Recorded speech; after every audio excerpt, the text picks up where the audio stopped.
Hi అందరికీ. బెండకాయ fry ఎలా చేసుకోవాలో చూసేద్దామండి. బ్యాచిలర్స్ అయితే చాలా ఈజీగా సింపుల్గా చేసుకోవచ్చు. ఇలా ఒకసారి ట్రై చేయండి. ఎలా ఉందో తప్పకుండా కామెంట్ చేసి చెప్పండి. నచ్చితే మీరు కూడా మన ఛానల్ని సబ్స్క్రైబ్ చేసుకోండి. ఇలాంటి మరెన్నో వంటలన్నీ నేను అప్లోడ్ చేస్తూ ఉంటాను. మీకు కూడా చూసి ట్రై చేయొచ్చు. బెండకాయలను ఫస్ట్ చిన్న చిన్న ముక్కలుగా కట్ చేసుకొని తర్వాత 2 మీడియం సైజు ఆనియన్స్ను పొడవుగా ఇలా వీడియోలో చూపిస్తున్న విధంగా కట్ చేసి పెట్టుకోవాలి.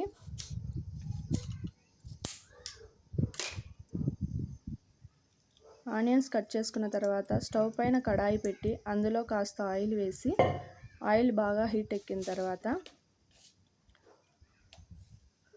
1 స్పూన్ పోపు దినుసులు వేసేసి అవి బాగా వేగిన తర్వాత మనం ముందుగా కట్ చేసి పెట్టుకున్న ఆనియన్స్ను కూడా అందులో వేసి బాగా వేయించుకోవాలి. మరి గోల్డెన్ బ్రౌన్ అవ్వనవసరం లేదండి, కొంచెం ఫ్రై అయితే చాలు.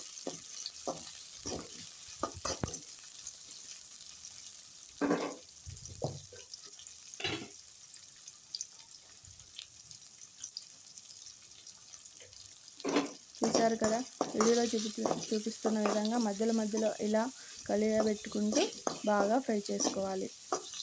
ఆనియన్స్ కొంచెం వేగిన తర్వాత మనం ఆల్రెడీ ముందుగానే కట్ చేసి పెట్టుకున్న బెండకాయలు ఉన్నాయి, అందులోకి యాడ్ చేసుకోవాలి. బెండకాయలను యాడ్ చేసిన తర్వాత బాగా మిక్స్ చేసుకోవాలండి. ఆనియన్స్ బెండకాయలు బాగా మిక్స్ అయ్యే విధంగా బాగా మిక్స్ చేసుకోవాలి.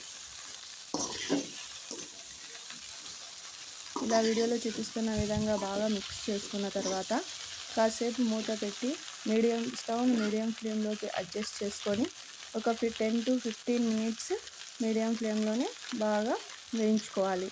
కొంచెం సాల్ట్ యాడ్ చేస్తే కొంచెం త్వరగా అవి ఫ్రై అవుతాయండి. కొంచెం సాల్ట్ యాడ్ చేసి వాటిని మీడియం ఫ్లేమ్లో అడ్జస్ట్ చేసుకొని స్టవ్ని బాగా మిక్స్ చేసిన తర్వాత దాన్ని చేసుకోవాలండి.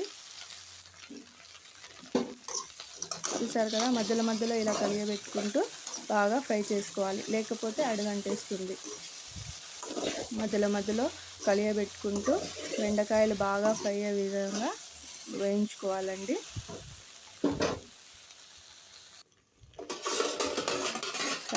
చాలా బాగుంటుందండి ఫ్రై. ఒకసారి తప్పకుండా మీరు కూడా ట్రై చేయండి. ఎలా వచ్చిందో తప్పకుండా కామెంట్ చేయండి. నచ్చితే మన ఛానల్ని సబ్స్క్రైబ్ చేసుకోండి. వీడియోలో చూపిస్తున్న విధంగా కలబెట్టుకుంటూ బాగా ఫ్రై చేసుకోవాలండి. ఒక 10 to 15 మినిట్స్ బాగా ఫ్రై చేసుకున్నామంటే బెండకాయలు బాగా వేగిపోతాయి.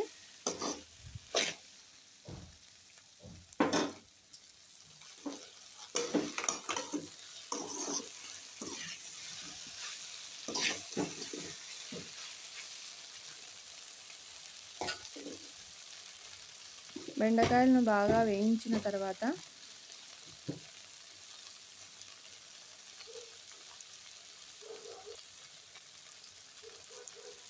బాగా వేగిన తర్వాత కొంచెం పసుపు యాడ్ చేసుకోవాలండి. పసుపు ముందే యాడ్ చేస్తే అడుగంటేస్తుందని నేను యాడ్ చేయలేదండి. మీకు నచ్చితే ముందే యాడ్ చేసుకోండి.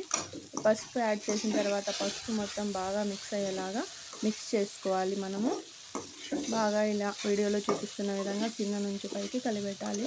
అలానే ఎక్కువ ఫాస్ట్గా కలబెడితే బెండకాయలు చెదిలిపోతాయండి, బాగోదు.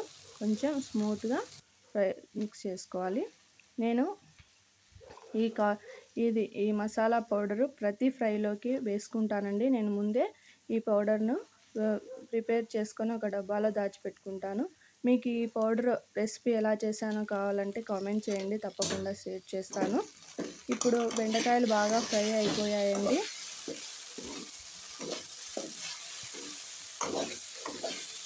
ఇంకో 2 or 3 మినిట్స్లో బెండకాయలు బాగా ఫ్రై అయిపోతాయి.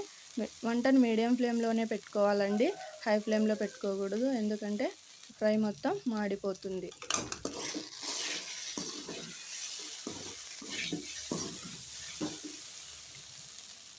వీడియో ఫస్ట్ టైం చేస్తున్నందువలన వీడియో అంత క్లారిటీగా రాలేదండి, ఏమనుకోవద్దు. ఇంకా ఫర్దర్గా బాగా పెడతాను. ఈ మసాలా పౌడర్ ఉంది కదండి, అది ఈ ఫ్రైలో మిక్స్ చేసుకున్నానండి నేను. టేస్ట్ చాలా అంటే చాలా బాగుంటుందండి. మీరు కూడా ఒకసారి తప్పకుండా ట్రై చేయండి. ఎలా ఉందో కామెంట్ చేయండి. నచ్చితే మన ఛానల్ని సబ్స్క్రైబ్ చేసుకోండి. ఇలాంటి మరిన్ని వంటలెన్నో నేను అప్లోడ్ చేస్తూ ఉంటాను. Thank you for watching. Thank you so much.